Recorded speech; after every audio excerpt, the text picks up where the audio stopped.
imagine you have something of a nice headache, because you always want your substitutes to make an impact.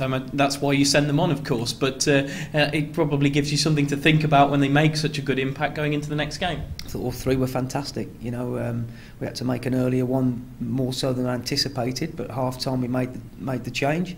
Sido coming on and doing very well, and then obviously the two late ones, Vidra and Gira supplying Vidra with the ball and the finish. So listen, I've stated before, there's some good players here. You know, whether they start in the 11 or whether they're subs or even people sitting out in their suits.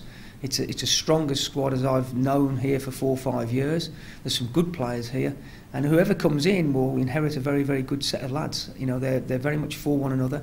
Their spirit and togetherness saw them through on Saturday, through a difficult time, and you know, I think hopefully that will give them a kick-start now for this week and beyond.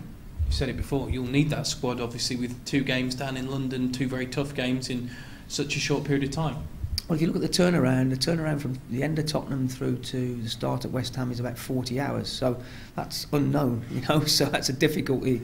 So you know, I'm not expecting people to bash out 3 games consecutively. People sit there and go, "Wow, they're professional, they're fit enough."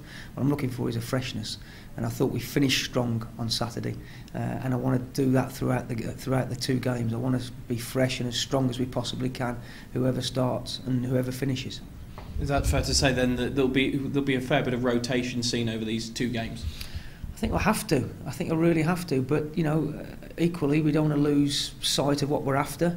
We're playing Tottenham, who are through into a transitional period, like ourselves, and we've got to go there with some confidence. You know, we're going to try and take that last 45 minutes and take it into the Tottenham game.